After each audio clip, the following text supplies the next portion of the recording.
All right. Hello and welcome to the first and likely only episode of Yappers United.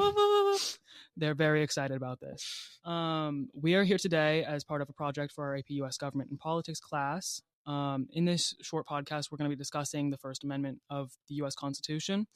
And, first things first, I'm Revan, and they are? I'm Jacob. I'm Wyatt. I'm Lana. Okay, so the First Amendment says, Congress shall make no law respecting an establishment of religion or prohibiting the free exercise thereof or abridging the freedom of speech or of the press. It continues on to talk about assembly and like how you're allowed to gather, but that's not super relevant or important right now. According to Cornell, that means the right to freedom of speech allows individuals to express themselves without government interference or regulation. Section 1, we're going to be talking about the speech. Okay, so I'm going to restart this. Section 1, we're going to be talking about how speech can be regulated. So based off of the First Amendment, we're only thinking like how the government can regulate your speech. So it's not really pertaining at all to companies or people or, organizations in general. So that means that even though the government can't say you can't say this or like arrest you for being whatever political group, it is still something that people can stop talking to you for, or choose not to give you money or fire you from your job. So I guess we're just gonna start like going into, our examples. Wyatt. Well, that idea kind of is part of Colin Kaepernick and the whole issue he had during the last preseason game in 2016. He decided he was gonna kneel during the national anthem to protest injustice and police brutality. It was actually not the first time he'd done an action like this, but no one noticed. It was one of the earlier preseason games. He simply just sat on the bench. One of his teammates influenced him or inspired him to kneel so that more people would see his actions, and then as a result of this, just outrage. He was dropped by the 49ers. He was unable to find another team. No one was willing to take him. He filed a lawsuit against the NFL because he believed that they were trying to keep him out of the league by conspiring with all the other teams. And then it connects with Nike when they, unlike the NFL, decided to support Kaepernick and his actions. They come out with a ad for the 30th anniversary of the Just Do It campaign. They said it was a picture of Kaepernick's face, and it said, "Believe in something, even if it means sacrificing everything." Which the result of that was people who supported Kaepernick and his beliefs, they were praised it for its boldness, but unfortunately, a majority of people rejected it, resulting in the stocks of Nike falling 3 cents during that week. Does anyone want to make any comments about why it's information? I mean, I remember people losing their minds over that. People went insane. Yeah. After they posted the ad, there was reports of people who would film themselves burning Nike stuff in protest. I never understand that, like buying something and then like I don't think they bought it. It's stuff they already had because before that, everyone loved Nike. But it's like it does nothing. Exactly. It's like what we'll mention, I guess. I like a good teaser, just showing them later. But I need to stop doing that. I think that that's kind of similar to what happened with Lana's stuff with Bud Light, where people were like destroying stuff. Yeah. Go ahead and talk about that. Well, essentially what happened is that for Bud Light, how did they quote unquote destroy their brand? Well, they sponsored a TikTok influencer named Dylan Mulvaney, who is a transgender woman that outwardly talks about being transgender and even started a series called Days of Girlhood, openly talked about her experiences with transitioning and what it's like to be a woman. And then this led to very angry anti-LGBTQ Bud Light drinkers, apparently, because they just essentially thought like, oh, this was an April Fool's joke, crazy enough, to be honest, to think that, oh, they would never sponsor, like realistically actually sponsor a person that is part of the LGBTQ community. And since Bud Light as a brand is very masculine or manly or whatever. It's very redneck. Yeah, a lot of the things I was doing on research on was like, yeah, this is like a frat boy drink. But anyways, so they were like, they wouldn't actually sponsor them because why would they ever sponsor somebody who's transgender? Because, of course, why would they do that? sarcasm, please. Just kidding. But We don't like that behavior down here in Florida. No, and literally, yeah, there was a lot of people. I watched a video on it. Some lady was like, started shooting it. Wait, can we say shooting? Yeah, we can say shooting. Yeah, I think we're shooting fine. is not like censored. No, she started shooting the Bud Light cans with her like gun, and it was crazy. And she was wearing an American I think flag. people shooting at Bud Light cans over this. I know. I think it's a little scary, but okay, do your thing. People get so hot and bothered about this thing. Yeah, Chill out. yeah. Just drink a Bud Light. Wait, what is it? Drink a Bud Light. Yeah. Jacob supports alcoholism, confirmed. Yeah. Yes. But yeah, essentially, so yeah, they did a sponsorship with her, even putting her face on a can. It was a really cool like drawing, not gonna lie. But many people interpret it as the brand going quote unquote going woke and being quote unquote political, for showing their support to the LGBTQ community. They lost sales between 11 and 26%, which is actually wild. But a lot of their audience is, or like not audience, but a lot of the people that buy this and are consumers of it are very heavily geared towards conservative ideologies that do not support that. People boycotted this due to the brand's affiliation. Oh man, what was I going to say? Oh yeah. So many people believe that they blame this whole thing because of the fact that the new vice president, Alyssa Heinerscheid, I don't know how to say that. I'm sorry. That's real. She was saying that she wanted to make this more inclusive and wanted to rebrand Bud Light out of this quote unquote fratty and out of touch humor, which I'm like, that's girl boss. That's a girl boss move. I'm sorry.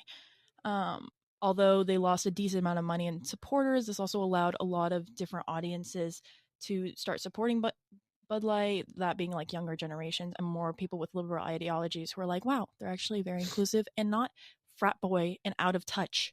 So yeah, that was honestly pretty great. This just essentially proves that the First Amendment allows people to boycott and say whatever they feel about it, no matter what. Like they can't, just because obviously like people can't discriminate against people who have a different sexual orientation outwardly. They can still say whatever they want, right? They can shoot their guns at the Bud Lights and all this stuff. But like at the end of the day, and also the brand also can affiliate with whoever they want and say that they support whoever they want, no matter their sexual orientation, as long as they please. And so yeah, even though Bud Light is losing money, they are able to have their First Amendment, as well as the people who are boycotters are allowed to have their First Amendment. So yeah, does anybody have... Everyone has the right to be a hater. Yeah, for real. That's a good point for me to go off because Lana's was about like the woke issues. So I'm going to talk about the woke Chick-fil-A. issues.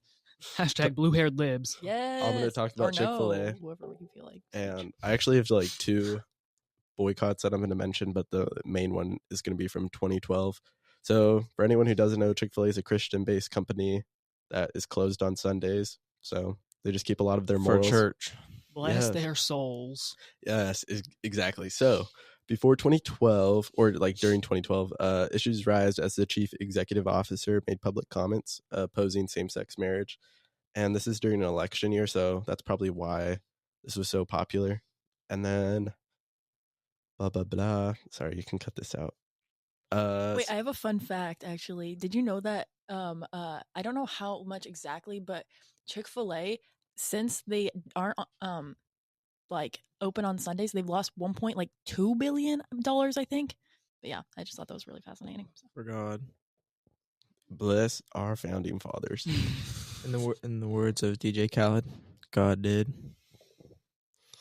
Okay. Well, So actually, he that's slayed with those words, that's a freedom of good speech. point to go off of, Lana's, that weirdly, after many people started to boycott the company after the chief executive made the comments, it actually rose. Like the profit, they rose from 12% and got 4.6 immediately following the controversy, due to the governor of Arkansas like making it like a national day or something to help Chick-fil-A's profits. Anti-boycott measures. It's like how like basically anytime that there's a boycott, the other like political side will generally be like, hey, let's go give these people money because they're trying to take away money.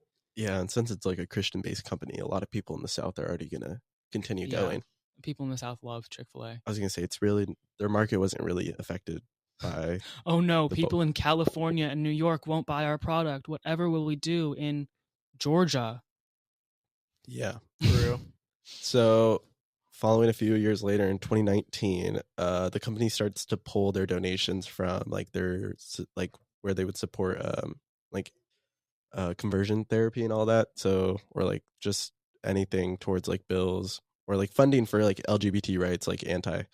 So they pulled their funding in 2019 and it was 80 other companies, but the main two were the Salvation Army and the Fellowship of Christian Athletes.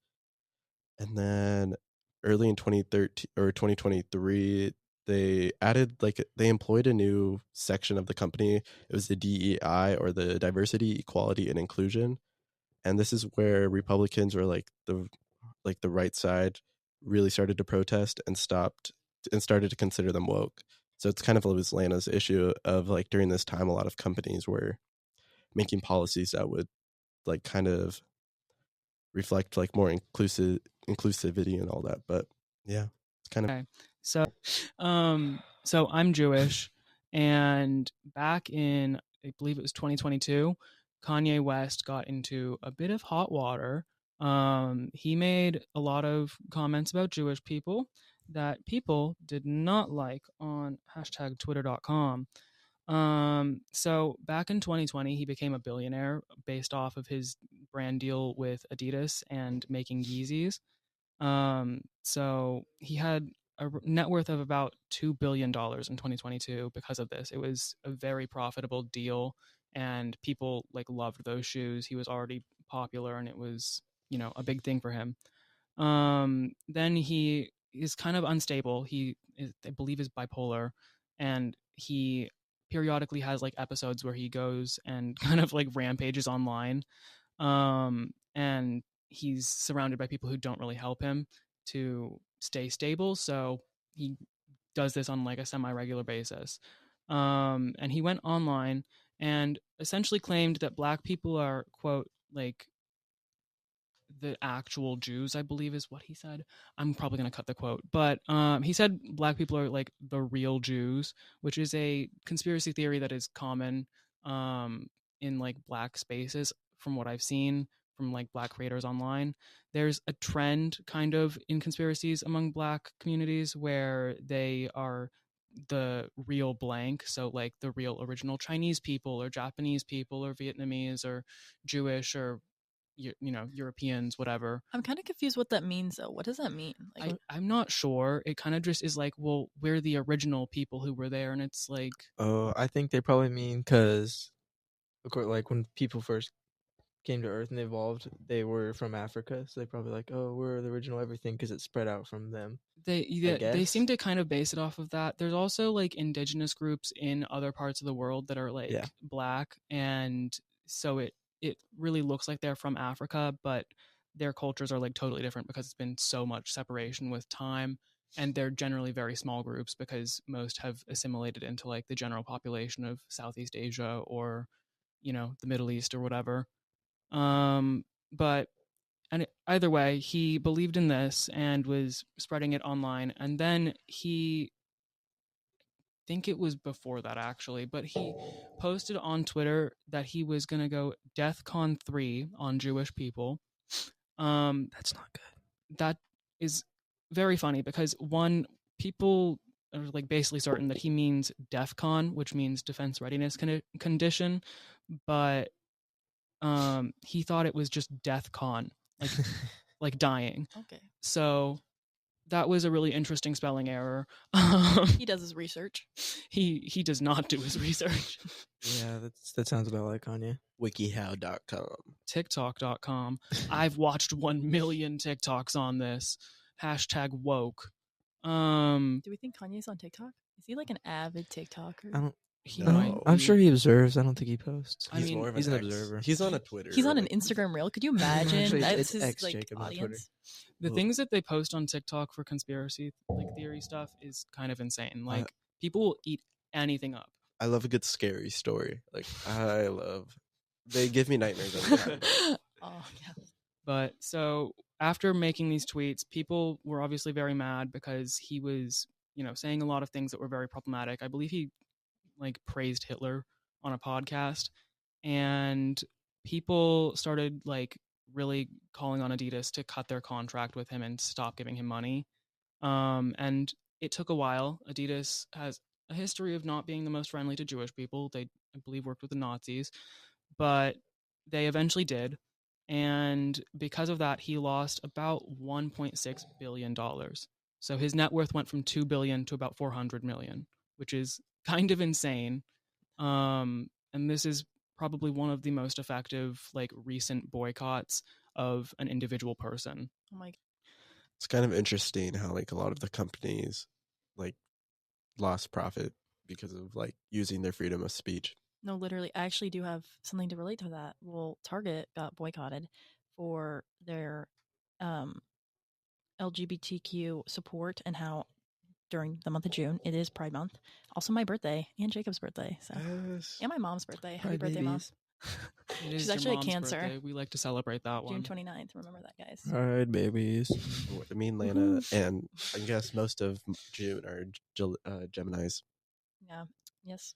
Man, what was I gonna say? Women Oh to yeah. baddies only. Oh, Target. Okay, wait. Actually, I don't know if I can say this part. Well, it says Speak your mind. I will. Thank you. In May of 2023, false rumors went around. This is why the whole boycott started. 2023, false rumors were going around that Target was selling "quote unquote" tuck friendly. I don't know if I could say that. Can I say that? I don't really. I Yes, think you that's can, okay. you can say tuck friendly. Okay, products to children, and was shut down. And these rumors were shut down by the Associated Press. Although even a musician named, I don't know how to say his name, Forgiato Blow, he released a song named or titled "Boycott Target." I feel like that's kind of a weird name, but yeah, man. So this whole boycott led to Target holding back on some of their Pride merchandise, more specifically in the southern states, and even moved some of their Pride displays to the back of their stores. This brought advocacy groups such as GLAAD and other LGBTQ advocacy groups criticizing Target's response to the boycotting and telling them to "quote unquote" reaffirm their commitment to the LGBTQ community. And then California Governor Gavin Newsom also stated that Target's CEO is "quote unquote" selling out the LGBTQ community to extremists. So, Well, they won because Target this year is scaling back and not doing it in certain stores. So. No, literally. However, they also, from this backlash. Sorry, should I start with a British accent now? Should we talk in a little accent? Yeah, Revan, actually, No. can you cut everything out and then I can start with my British accent? Thank you. But anyways. No, I don't feel No. like doing that. I'm sorry. I'm not going to be your Really? peasant for another project of yours. Anyways, Yeah, there also was hoax bomb threats at many Targets as well as vandalisms to some of these Targets. And yeah, Target also has not released any more statements in reply to the backlash for them holding back on their Pride merchandise. However, the Target's chief growth officer Christina Hennington did comment on how Target's Q2 sales has declined by 5%, and Target's e-commerce sales, I don't really know what that means. I'm so sorry, but Online shopping. Oh, that That's makes sense. That's a fun fact. Yes, fun fact. Fell more than 10%. Who would have thought? Don't. Could also just be like the fact that inflation is like a thing that people are dealing with, and so like we're kind of like in like a recession or whatever. this is like the point is that freedom of speech does not just include things that are you're saying. It includes things that you write, things that you put on shirts, all this other literally. stuff. No, literally. Yeah, I It's mean it true that. includes freedom of expression, which is pretty expansive, like what Mhm. you're doing in general. Yeah. And that means- stuff. That means the clothes, the brand, even the music that Forgiato Blow. Mr. Yeah, Blow. very interesting. Mr. Blow. Wait, can we hear it? I'm just Well, kidding. We'll do that later. Kind of to like this kind of moves right into the next section. The idea of freedom of speech isn't just what you say; it's what you can be forced to say. Yeah, is and the That's next a bar. flawless segue. Freedom, Thank you. Bar. Good freedom job, of Wyatt. speech Thank and you. freedom from From speech. speech. Ooh, that's That's the a next bar. section that we're talking about is things that are related to compelled speech, which I have the honor of explaining to you guys what compelled speech is. Wait, can I pause you Yippee. right one? We never emailed. I never told the teacher to email Miss Salvik. Did you really have to say that? I'm We so can tell him afterwards. Okay, just yeah. Anyways, Sorry. back to what I was saying about what compelled speech is, but it's basically the government cannot restrict people's speech, but they also cannot compel or influence someone to say something, which it bars the government from influencing a person's speech, aka compelling them to say something they don't want to.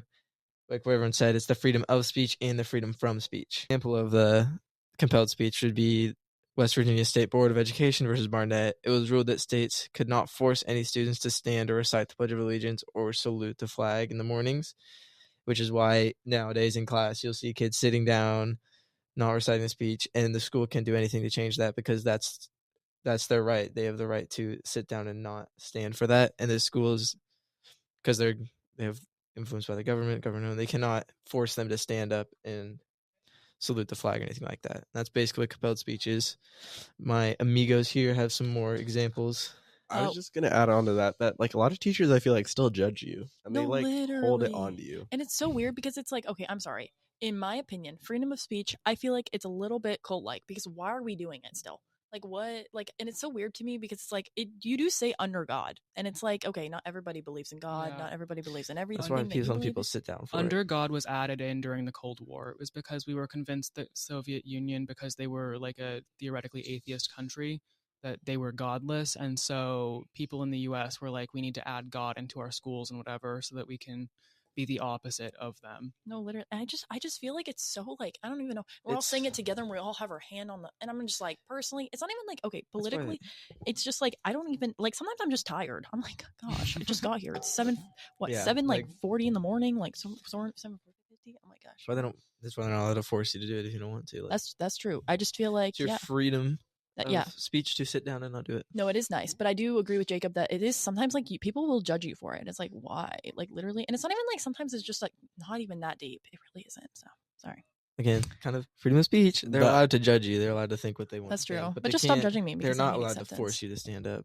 So freedom from speech is something that, is pretty important because the government shouldn't be allowed to force you to say something you don't want to say if you want to live in like a free country, democracy, whatever.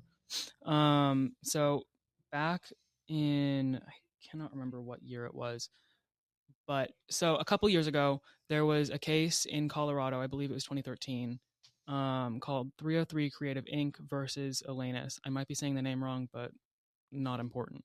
So what happened was Colorado passed this law called the Colorado Anti-Discrimination Act, and a website designer who wanted to make wedding websites, which I didn't even know that was a thing. She was like concerned with the idea that she would have to make a wedding website for same-sex couples, which she said went against her religious beliefs as a Christian. So before even getting like someone trying to pay her for this, I did not know this until I like did more of a deep dive into this. She didn't even have someone offering her money or like trying to force her to like do this. She was just doing this preemptively because she was worried that it might happen. So she sued the government in like federal court to say she's like, what if this happened to me? It's like, girl, get to that point. Have that problem first. A quote unquote problem. Like what? You didn't even get that. I mean, the government can't force her to, but like the gays are hiding under my bed and they're waiting for you. She's scared. She's worried. She's with the voices. The gay voices. She probably just wanted to stay one step ahead of if she did have that situation, she did deny someone, they could sue her first. She gotta beat him to it. I was afraid. I'm sorry. I mean, she's living in fear. She definitely has a bunker. She has a bunker. She's so nuts. 100%. Oh my gosh. Under her little website shop, she's got a little bunker. Yeah, I really wonder, does she have a shop or does she do this at home? TikTok shop. Oh my gosh. Facebook Marketplace. But, so she filed the suit and she won. The Supreme Court ruled in her favor. They said that website design is artistic and so it's a form of expression that is protected. So even though Colorado was trying to make it so that business owners had to accommodate the public that they were meant to be serving, the government can't force her to say something she doesn't want to, just like they can't force an artist to make a painting they wouldn't want to, or for a writer to publish a book that has speech that they don't want to include. Compelled speech, guys. Yes. That is compelled speech. They could not compel her.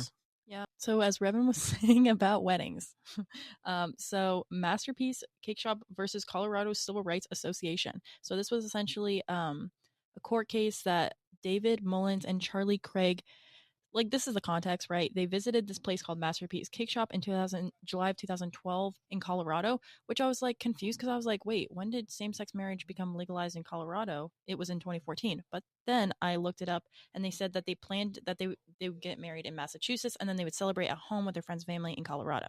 So to clear up the confusion. That's really sad. Yeah, I know. Isn't that crazy? Like, I'm sorry, not to get off topics. Actually, I'm getting kind of off topic. The way that like legalized marriage, same-sex marriage, did not become a thing till 2015. We were so like old. Oh yeah, it was a really big problem. I mean, people couldn't get into like the hospital rooms, or their like partners were dying. That's crazy. That's terrible. That is wild. Dang it, now I'm trying to like be like, okay, well, no. Well, okay. Anyways, Where's a good transition point? Yeah, for real. Like, that's very sad. But to continue this, the baker owner, Jack Phillips, refused to sell them a cake from the bakery as he will not sell cakes to same-sex couples. So he was like that lady that you were referring to, that like he faced her biggest fears, right? He's like, no, stay away from me, please. And I'm not going to sell you my cakes, okay? He said that verbatim. Just kidding. He didn't say that verbatim. Although at the same time, same-sex marriage was not legalized in Colorado. Oh yeah, I already said that. I'm sorry. Masterpiece Cake Shop is not able to discriminate against people of different race, religion, gender, and sexual orientation, according to Colorado state laws. And David and Charlie filed complaints to the Colorado Civil Rights Division, stating that the bakery violated Colorado's Anti-Discrimination Act, like Revan was talking about in his court, or in his case. And then, the unanimous vote on August 13th, 2015, Colorado Court of Appeals unanimously affirmed that this bakery could not discriminate against the couple simply because they are gay. So, to go off of what Lana was saying about the LGBTQ rights issues, there's a case, Bongo Production LLC versus Lawrence. Bongo. Or it's Bongo? Okay. Anyways, it's a case where two Tennessee business owners were challenging a new state law that would require like public buildings or like companies to post on their like publicly that they allowed transgender people to use their restrooms. And it was scheduled to go in effect of May. Well, it was struck down in May of 2022 and it was supposed to go into effect in July. So it was really close to like actually being a law. But yeah, so this kind of just compelled speech because it was forcing the companies to talk about or to like share if they would have trans people in their restrooms or not. Yeah, I mean, it was a required political statement. So Yeah. we are moving on to section 3, which is about, I'm going to move my microphone. So section 3 is about just speech, like ideas and interpretations of how freedom of speech works in general, and then also when the government can and cannot restrict how you're speaking. So just to start off, when government can limit freedom of speech, it's pretty strict in the US, like how the government's allowed to do that, because the Constitution like really prioritizes it, and the government of the US generally favors the citizen over the government. Or at least the Supreme Court does. The government does not like that we do this.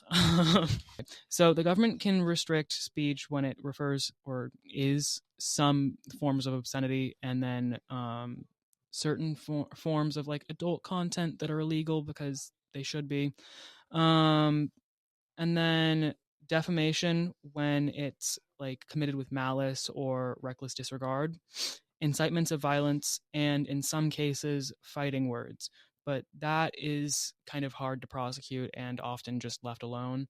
You have to prove like a pretty immediate danger that someone's going to get into a fight because they're using it, and like an intent to use it to start like a violent interaction. Okay. So I think moving from that, we can talk about the interpretations. Oh yeah. Wait, can I continue with the obscenity stuff and the restrictions? Sure. Yeah. Go ahead. Yeah. So I went and researched about the obscenity restrictions and WHAC. WHAC, what a crazy acronym. But WHAC essentially stands for House Committee on Un-American Activities. So they essentially are created to investigate any quote-unquote alleged disloyalty towards people or groups who have been suspected of being tied to the Communist Party. So in 1946, WAC became the Permanent House Committee, and they essentially, they were the official committee that could charge with investigating um, people within the United States, and they were sought to define the scope of the constitutional power that Congress has that can essentially allow holding hearings and whatnot. So you can be held for what you have said. If you've said or declared in any way, in any form of speech, that you're like affiliated with any communist party, and that is not protected by the First Amendment. Also, obscenity, the definition with regard to the U.S. laws, can be defined as quote unquote speech concerned with prohibiting lewd, filthy, or disgusting words or pictures. So there also, like Brevin was saying, there's many debates on whether or not obscenity restrictions would apply or not. I just got like a small example to say that essentially Miller v. California was not protected under the First Amendment, as the case argued whether or not Miller created a mass since Miller created a mass mailing campaign to advertise the sale of adult material, and that was not protected under his First Amendment, and was convicted of a California state. Was convicted under California state prohibiting the distribution of obscene material. So he was not allowed to use that, and it's very because it's funny because it's like one of those things where it's like obviously people have their opinions, right? And like with obscenity restrictions and whatnot. But the thing is, where do you draw the line really is the question. So, Like, kind of like something very different from that in a different country. In Germany, they have extremely strict laws on hate speech and everything like that. In America, because of the Constitution, the First Amendment, we're like, you guys can say whatever you want as long as it's not clear present danger. For the most part, you basically say whatever you want, no matter how offensive it is. But in Germany, especially after World War II and the Holocaust, they have made a ton of laws that just restrict all of that. And, for example, as a result of the neo-Nazi resurgence in recent years, Germany always looks towards their hate speech laws that have been created since the reign of Adolf Hitler. There's laws prohibiting denying the Holocaust. So you can't just go around and say, no, didn't happen. You'll get in trouble. Spreading Nazi propaganda, both on and offline. Images of swastikas wearing SS uniforms are making statements in support of Hitler. And they're rooted, unlike the United States, the kind of reason where it's so strict is it's rooted in their history. It's part of their national identity. Yeah, I mean, Germany's a lot more sensitive about like things like this because they don't want a repeat of World War II and the Holocaust, the Shoah, which the U.S. could learn some lessons in regards to slavery and the Confederacy. Yeah, but Yeah, the thing is, like, many people in Germany believe that the fascist idealists pose a threat to national security, which is the reason why all these laws. For example, some of the laws they have is Section 130 of the German Criminal Code bans incitement to hatred and insults that assault human dignity against people based on their racial, national, religious, or ethnic background. It was made originally. This is a law that was actually dates back to before World War II, and it targeted communism at first.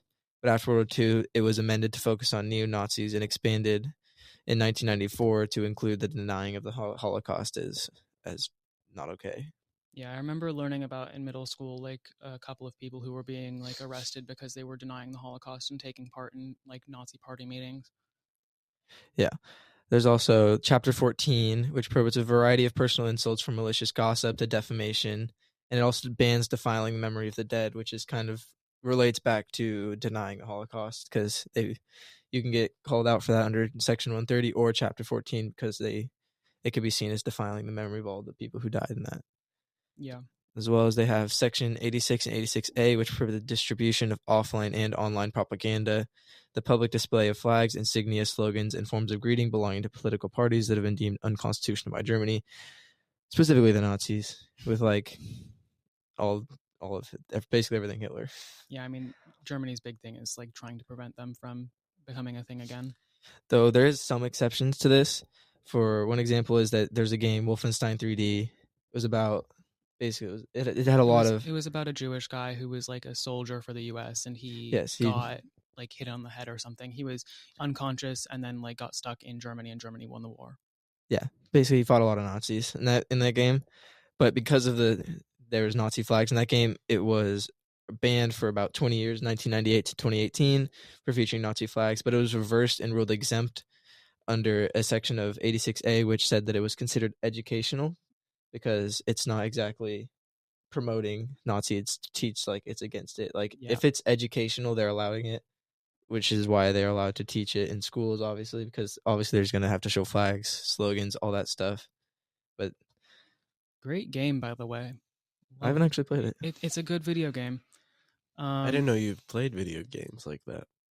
I grew up on Halo. I was gonna say, I think What even is Halo? I don't know. It's like aliens and you're fighting a war, basically. It's Yeah. like, join the military right now. Let's go. Yeah. Yeah.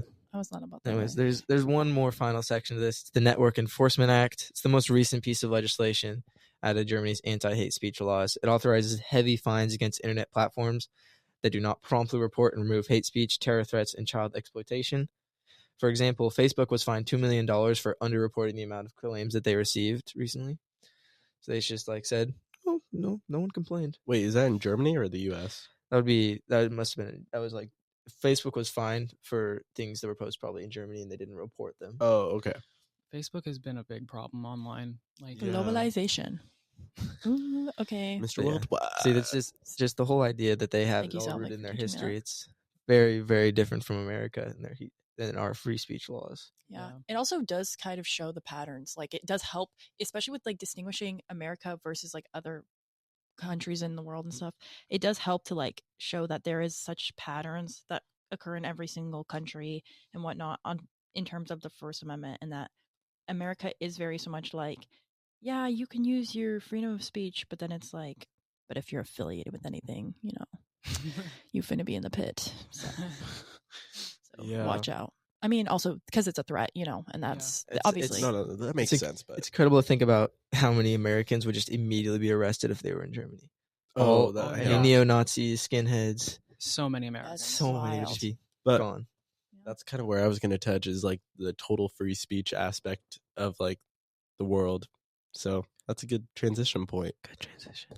Even though I kind of, spoiler alert, there's no really place in the world that has like total free speech outside of like some parts of Europe and the US, kind of Canada, Australia, kind of more of the English speaking countries, I would say, or like, Really, even then, none of them have it since there's still Yeah. restrictions.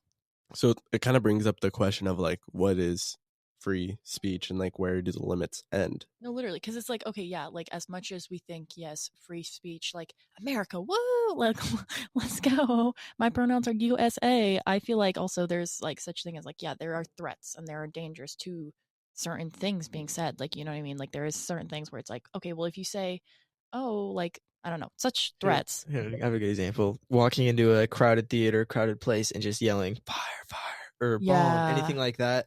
You can't just do that. 'cause Or at that's gonna school, you incite- can't that- even say stuff like it's- stuff about guns or whatever. because it incites a panic, which can result in people getting hurt, and it's laws that were put in place by Schenck versus United States. Yeah. Clear and present danger test. Exactly. Heck yes. If something that someone Check- says, Wait, how did you say his name? I don't know how to say his name. I think it's Schenck. Shank. Yeah, Shank. That's a cool. But Shawshank personally, when I Redemption. when I recorded my video, I said Schneck the whole time, but we Oh. don't pay attention to that.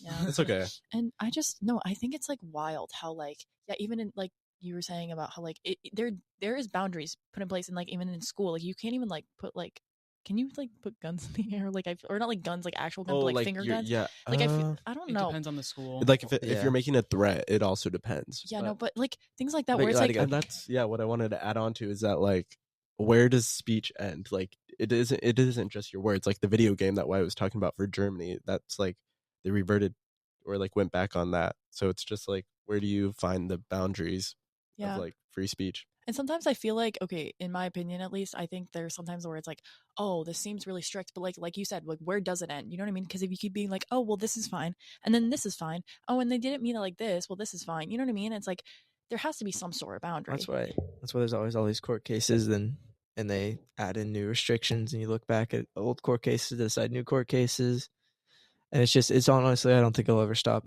Everything's going to keep getting changed with all these new court cases. Yeah. Someone's always going to have an issue with free speech. No, It's- literally. Yeah, that's true. And that's There's like never going to be a in the perfect US society. itself. Yeah, they're like, each state kind of has its own laws because of the government. So it's like, even if you go from one state, you're not going to be able to like have the same like restrictions, I guess, or Like marijuana. yeah. Yes. That's not free speech, but like some states say yes, you can. Some states say no, but it's not federal law. Or like also just like culturally, like yeah, some sorry. states are gonna be like you cannot say that word here, but other states, if you said like the N word, if you say that in certain places, Oh yeah, like if you say that in Hawaii, people won't bat an eye, but if you say that like in California, like people will not be happy with you. you'll get jumped. exactly. Yeah. Or like your opinion on certain people, it just changes everywhere as you go, and it's not really like It's a culture thing. yeah, it's not really like a political issue, like of like oh red states are more or like blue states are more. It's more no. just the I mean- state's laws and like It's largely about demographics. Like Hawaii doesn't have a very large like black population, and so it's just less of a thing there. Even though I would say that it should be. So there's less cultural understanding. Even though Hawaii is literally like one of the most liberal states in the country, like they never hit like the Republican wave or whatever that happened in the 80s. yeah. It's crazy because it's like, yeah, political trends and political like patterns that we see really do go into like how we function in society. And that's just We will be getting into that in a bit, but for now, as Jacob said, I believe it was Jacob, something about people having issues with freedom of speech. I can't remember actually. I think it was kind of all of us though. Yeah, we're kind of what were you having about it? Yeah. Please. So some countries just have an issue with the general concept of freedom of speech, and they don't allow that. They are totalitarian or authoritarian, whatever, and it's just not acceptable to like really say what you like, speak your mind in certain places. So notable examples of that are the DPRK, so North Korea, China, Saudi Arabia, and countries like Russia and Belarus. Um, Often those countries at this point do not publicly disclose that you can't say what you would like to. It used to be the thing that people would do, like governments during, especially like the era of like monarchies being the whole like or not the whole country, the whole world basically. They would just be like, you can't criticize the king, like we will kill you if you do that. But now it's not fashionable to act like that. And so most countries will say, no, you can say whatever you want. People just don't feel like criticizing us. And that's why they never complain. Or they The just problem is disappear. when you do say Your something, microphone is too close. when you do say something, you might just have a little trip down to the store and never come back. Yeah. Like that Chinese billionaire that like owned Temu or Dude, I hate Temu. Temu? AliExpress or I something. hate Temu. I can't remember. There was a Chinese billionaire who owned a company over there and he just like disappeared.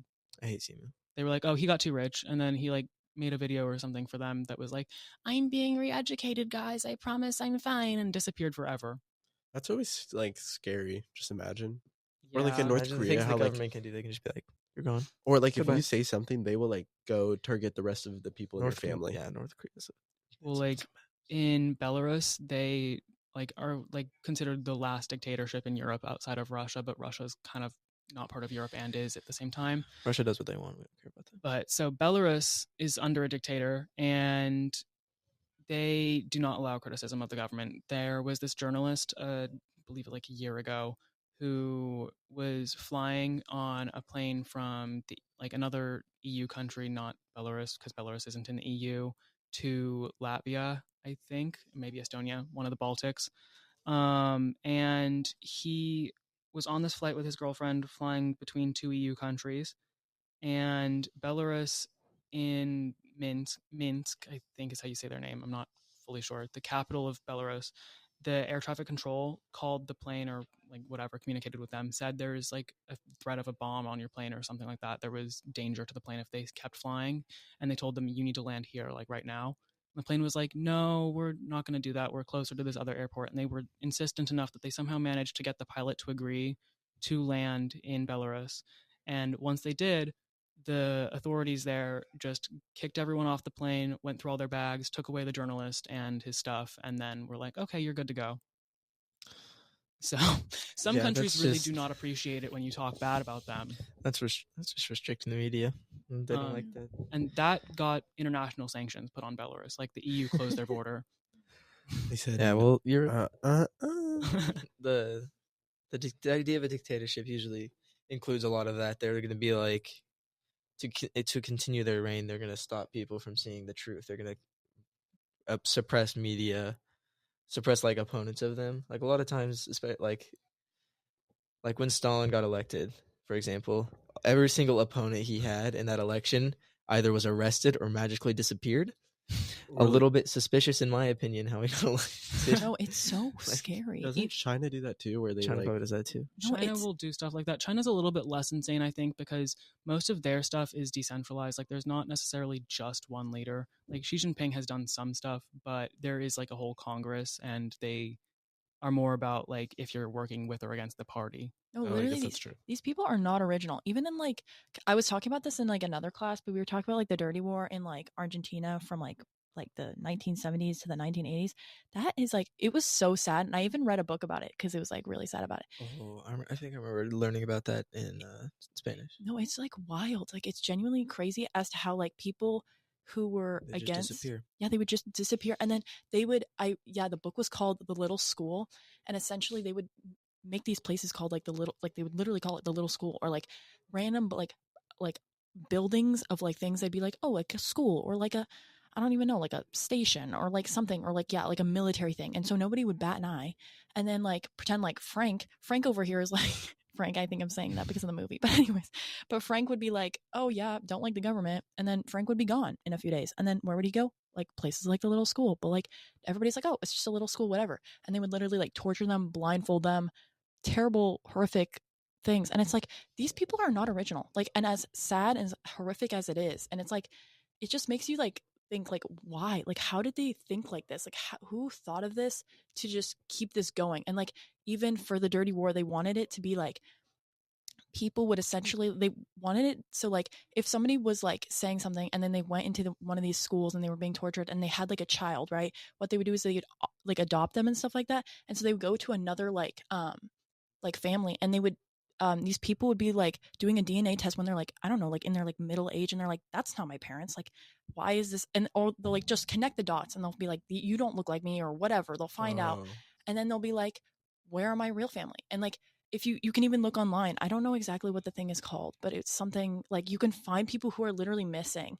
And it's like, it's so like sad, and it's crazy as to how this is not the first time this happened. The reason why I think it was called the Dirty War or whatever was just simply because of the fact that this was not a known thing, and if you said anything about it, you were gone. You know what I mean? It's such a big cover up, all of this stuff. Literally. And it's like they do it over and over again. And it must be some sort of psychology of like war and whatnot, but it's just genuinely like crazy as to how like your freedom of speech is not like, you know what I mean? Like you can say, oh, even in those cases, obviously, I don't think they were referring to any sort of freedom of speech here, because people didn't want to literally just get tortured and stuff. But like, it's one of those things where it's like, that's so sad. Like, yeah, that like even you fighting for it, you literally like lose your life. yeah, literally. And it's You like, say the wrong thing and you're just gone. no, literally. Like, There is you're no dead. war in Bossing Say. Cool transition. That was great. Call back to that Avatar. I mean, like, yeah, like the king says there is no war, so there is no war. Don't talk about it. Yeah. We will Mhm. kidnap and send you away. It's kind of weird to see like how American life is so different. I mean, is it so different? We have Guantanamo Bay for a reason. I think this kind of translates into the national security thing that I'm supposed to talk about. Like, national security in the U.S. does allow for some speech to be restricted in interests of, maintaining that. So back in 2013 or 2014, Edward Snowden, who was working for the NSA, leaked a bunch of information about surveillance of US and UK citizens at home and abroad, where the government was basically able to hack into all of these company servers. So like Google, Microsoft, Apple, whatever. And they would be able to go through your information and read records of everything you've done. And people before this were not really aware of the like surveillance apparatus that had been created after 9/11. And it was like shocking. Like, people lost their minds, and the government was very mad at Snowden. He fled to Russia and became a citizen there. Other topic around the national security stuff is Chelsea Manning. Manning was working for the US government and creating like a report basically on how the wars had gone and like the US war efforts in the Middle East. And she at the time was living as a man in, I believe it was Iraq. She was on a military base, doing this, gathering documents, whatever, finishing the report. And in the process of doing this, she found out about war crimes committed by the US government. So like airstrikes on civilians and like Illegal. intentional like bombings of, people who are non-combatants. Illegal. Bang. Attacks from like Apache helicopters that were in the air on, civilians. Illegal. She was very unhappy with this and decided to try to leak it. And first went to the press, and the press was like, no, we don't want to touch this. And then because of that, she released it to WikiLeaks. And it was, I believe, the largest leak of confidential documents in like U.S. history, because it was like hundreds of thousands of documents. Like, it was an insane amount of information. And it had like even like videos of like the war crimes happening. And the government was obviously not happy with that. They arrested her and sent her to prison for several years. It took a long time before she was pardoned. She was sentenced to 35 years, but only served like 7 or 8, I think, in mostly solitary confinement. It's really like interesting to see like the difference in like reading about history and then like actually like being able to watch it in like videos, and like how, I don't know, I just feel like when I see the videos, it like really changes your opinion. Yeah. First But- lunch. So they claimed that she was being arrested for national security purposes. Her speech was not allowed because it was dangerous to the interests of the U.S. People can have their own opinions about that, but I will say, how is it dangerous? So Yo, Beats me. y'all ready for me to bring up I am. some old court documents? is New it York that time? Times Company. This versus is our United last States. segment. We're Well, almost we have the done. conclusion still. Oh, actually, shoot. unrelated. I just- have another Sorry, little I have section. something to say. Well, I don't know how to tie mine in, but I don't really know. Oh, tie yours in right now. That actually, I have another one to tie in as well. Okay, wait. You go first. Just ready to go. because Lana should be pretty short, I think. Okay, yeah. Well, the UCIS, the United Citizenship and Immigration Services, issued a guidance policy stating that any citizen who has an affiliation to a communist or totalitarian party is declared as inadmissible, which essentially just means that they would be excluded from the court of law. And I would like to say that they specifically stated immigrants. So they said any immigrant who has been a member of or affiliated with the communist or any other totalitarian party, domestic or foreign, is inadmissible to the United States. Essentially, they're allowed to create this policy using Volume 8 of the Policy Manual, which allows for controlling these matters. All in all, the U.S. or the UCIS can restrict anyone that is trying to be a U.S. citizen if they declare or in any way affiliate with a communist or totalitarian party, and their First Amendment right will not be protected, as this is considered a threat to our nation, like we were talking about, which is ensured under the Policy Alert official document from the UCIS. So, Well, mine does not really connect that at all. This is a Snyder versus Phelps court case. This could be probably edited in to the total freedom of speech if it isn't going to get in the way or whatever, but okay. It'll be put in somewhere. Well, Snyder versus Phelps, it talks about the family of a deceased Marine Lance Corporal named Matthew Snyder. His family filed a lawsuit against members of the Westboro Baptist Church who picketed at his funeral. They held up signs that said, "Thank God for dead soldiers," and another one that I'm not going to say because there's a very offensive word in it. Yeah. Starts with an F. Then it says soldiers. Anyways, they accused the church of defamation and invasion of privacy, as well as emotional distress as the signs read up things such as "Thank God for dead soldiers."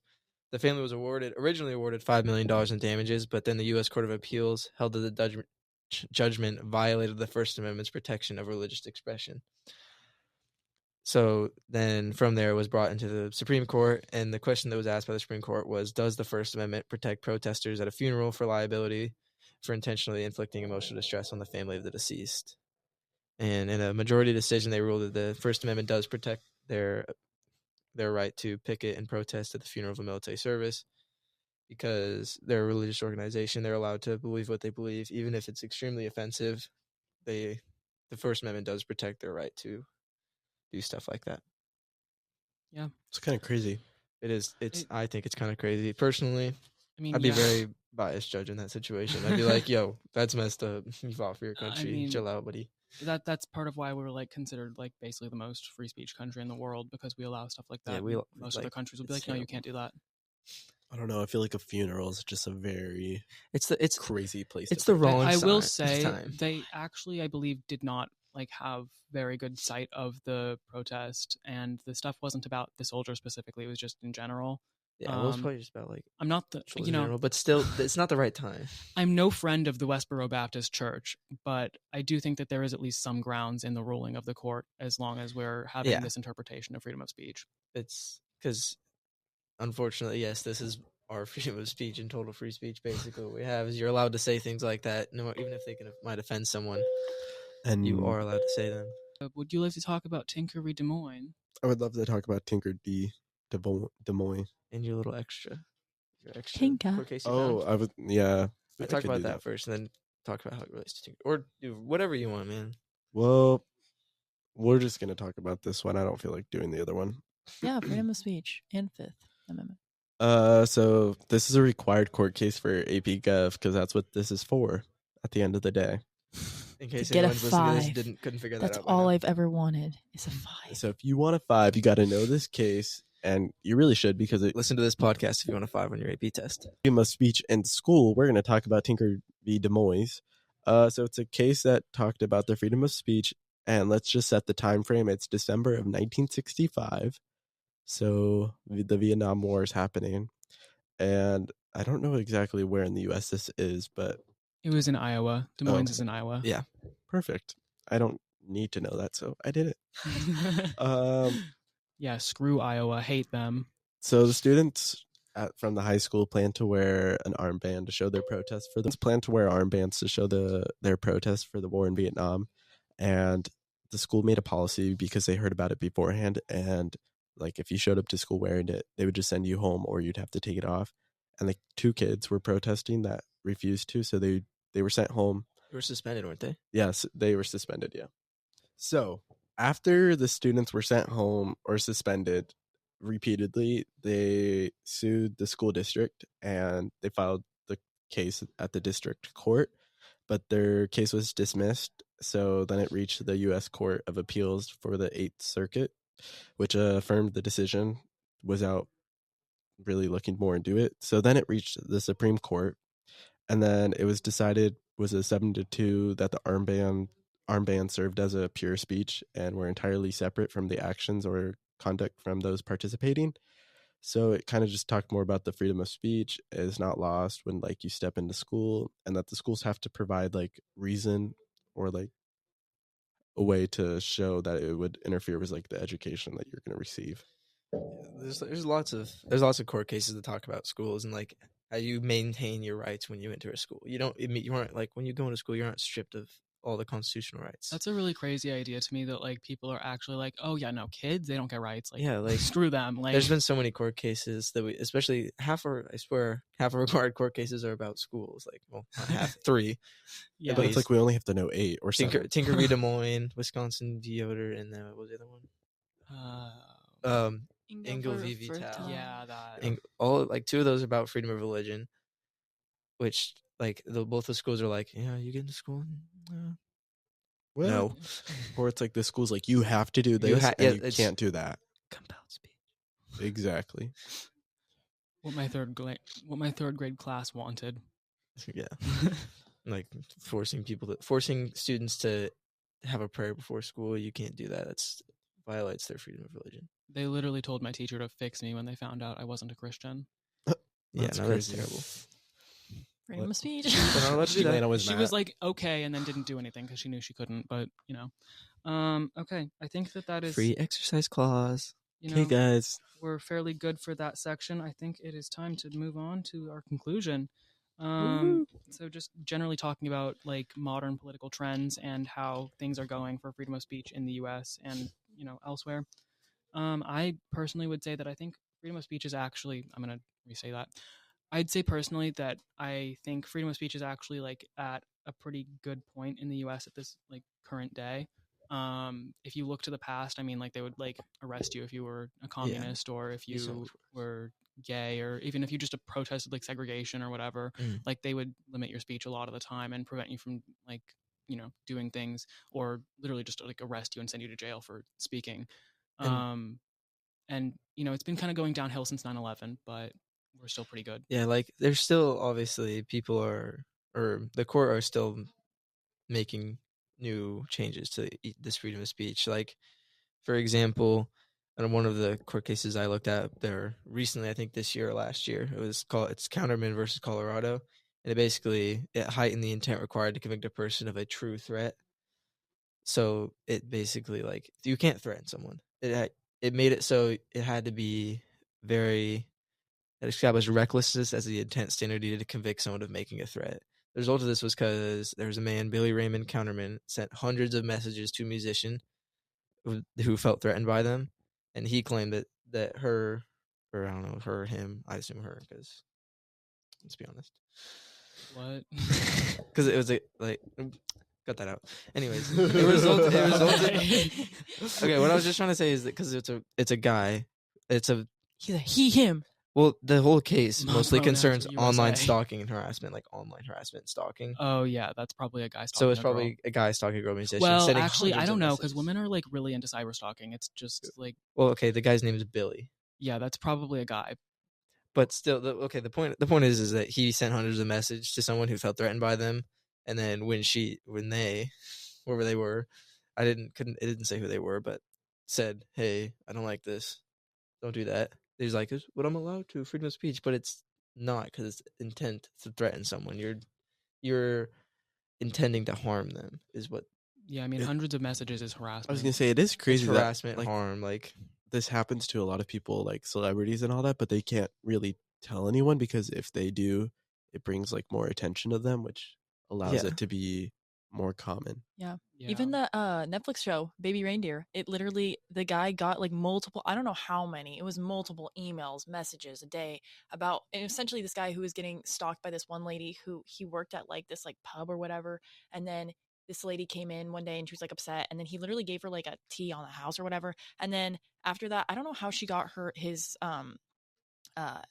phone number and email and whatnot. I don't know, maybe he gave it to her at one point trying to be nice or whatever, but like over and over and over again.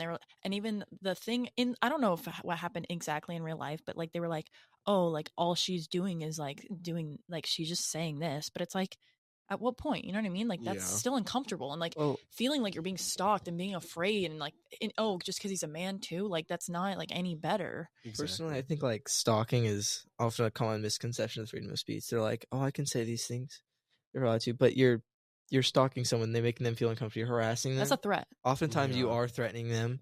Some stalking does include threatening of very terrible things, Or like invading their privacy. invading their privacy, all of these things. So, like, I mean, some people think, "Oh, I'm allowed to say all this stuff," but you're really not, because it's not. You're not allowed to do that. True and, threat. like this is kind of why my Instagram account is private now, because that person didn't like my TikTok and then went and cross-referenced my friends. I don't mention on my account actually like where I go to school, and they went onto Instagram, cross-referenced based off the people I know and like the accounts I follow to figure out where I go to school, and then email the administration for days, That's just crazy. incessantly. But Like yeah, that was crazy. And so everything's private and unlinked now.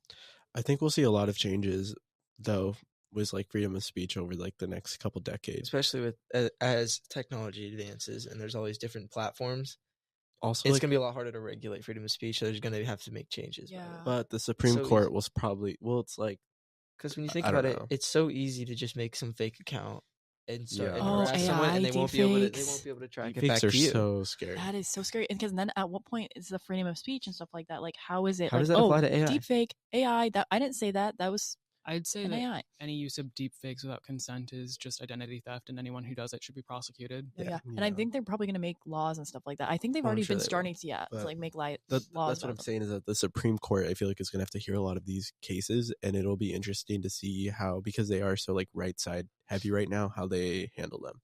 Yeah, I'm really interested to see if anyone's going to sue like accounts like Libs of TikTok and how like they, consistently make posts that then lead to like bomb threats on hospitals. Because like I would say that's That's not protected. Bomb threats on hospitals, well, not because protected. the thing is, they're not the one making the bomb threat. They just do things that they know will cause the bomb threat, and so it's like impossible to prosecute them. But also, like, what do you do about people who do stuff like that? Because that's becoming more It's also common. made me think of like when people of like swatting someone. Which, if you don't Yeah. know, that's when you say, "Oh, hey, this person, they have a bomb in their house. They're planning to do this," and as a result of that, the police go. They SWAT the house. They send SWAT in, they break into your house, arrest you, Like search the literally, entire like, house. yeah, go through all your stuff. And usually people are like, "Oh, haha, funny prank." It's not. Yeah, It's no, not I mean, a funny people prank. get killed over that. People, like, yes, Yeah. many times people have been killed over that because someone breaking into your house, even if it is the police, you might think, "Oh, hey, someone's breaking my house." Grab a weapon, something to defend yourself. They're like, "Oh no, this guy's got to have something to defend himself. Shoot him." yeah. So And sad. people do it to like just random people do it to like streamers all the time, and it's Yeah. terrible. I saw a girl talking about how she was a streamer and she's been swatted like 3 times. It's like that's She was actually interviewed on a podcast, and that's where she was talking about this. That's crazy. And you can figure out our next topic. send us a message. Yeah. Yeah. But Follow us on I think, Instagram. like, overall, we don't have an Instagram, but overall, I'd say that we are trending towards less freedom of speech because people are becoming more and more uptight about like censoring things that they view as like unacceptable or against like whatever values they have. And like, you know, in the US and Canada and elsewhere in the Western world, we're looking at more and more people saying like this isn't like we shouldn't allow this sort of speech because it's either like too discriminatory or it's too progressive or whatever. Yeah. I do think that like with like modern political trends and stuff, it's just like it's crazy because I do think I agree with you guys in that like I do believe that all of this will become way more difficult because of so much of the media and how we're able to find it on like TikTok and whatnot.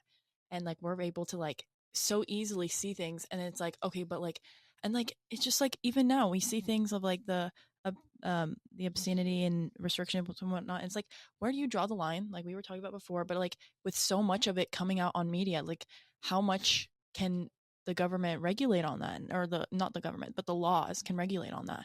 And it's going to be for sure interesting, but I do think they will become less restrictive because it's like at what point? Because I think there's going to be so much amount of like people saying what they want, and it's like to what point? You know what I mean? Because like I feel like there's so much to the interpretation because like. And it's like, will it be better? Who knows? I can't really predict that, but I don't know. Yeah. Yeah.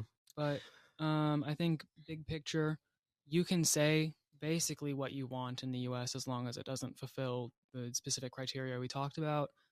But people and companies and whoever else can still say, like, we don't want to deal with this. We don't want to have you saying whatever.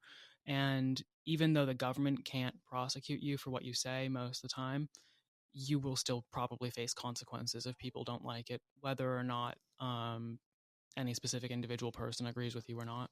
That's true. I feel like more companies are going to feel or like face like people issues of people not buying their products because of their beliefs and stuff. Or just more people supporting like local and small businesses. But that's true. Yeah. I mean, I think it's like the whole thing with like quote unquote cancel culture. Yeah, that's a whole thing. If you say something someone doesn't like, you're gonna get canceled. Yeah. What if we get Even if canceled you- in like 20 Even years if you because just of this? exist in a way people don't like, you'll get canceled. I know, like We get canceled for this, get- y'all. like literally, if I walked into school with a cowboy hat, there's some people who would try to cancel me. But you'd also be supported by some, so it's like this weird. It's like, there's always a balance. Like there's some people who are almost entirely canceled. There's some people who who have very controversial topics. Often there's one side trying to cancel and the other side supporting them. Yeah. A lot of unless these you're like a boycotts Kanye- are. unless you have a Kanye moment, I feel like you'll be fine. Kanye still is like doing fine though because his fans are like diehard for him. Yes, they like don't it's care. Yeah, they do I not guess care. that's true. But I also Some think Kanye it's fans are just- sorry, what were you saying? Oh. No, Lana.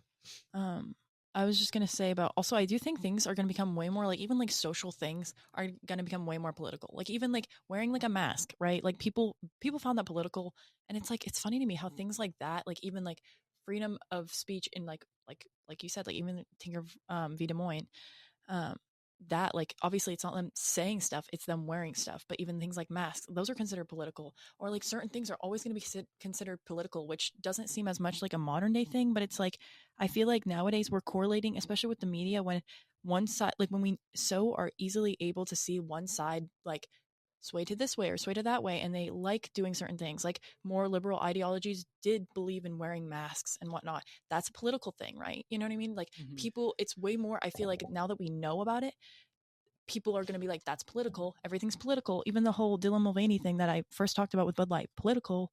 Like, oh, that's so political. Everything nowadays there's always two sides. Everything seems to be political. Yeah. very minor. Everyone has an opinion.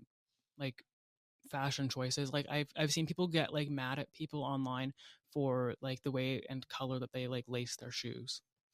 Like literally they're like, oh well, if you do that then that means you're like a Nazi or whatever, and it's like, okay, like can we be for real right now? Like, Yeah, I feel like there's definitely like Some people just jump to conclusions. clear things that you can do to show, but it's like for the most part I feel like most people are just getting canceled for stuff that they don't really understand. Yeah. That's like, honestly, that's why I don't like the internet right now. Is everything's cancel culture. If Well, you say something someone doesn't like, you're gonna get canceled. I think a big thing is people assume negative intent when most people are Mhm. not trying to like be bad people. Exactly.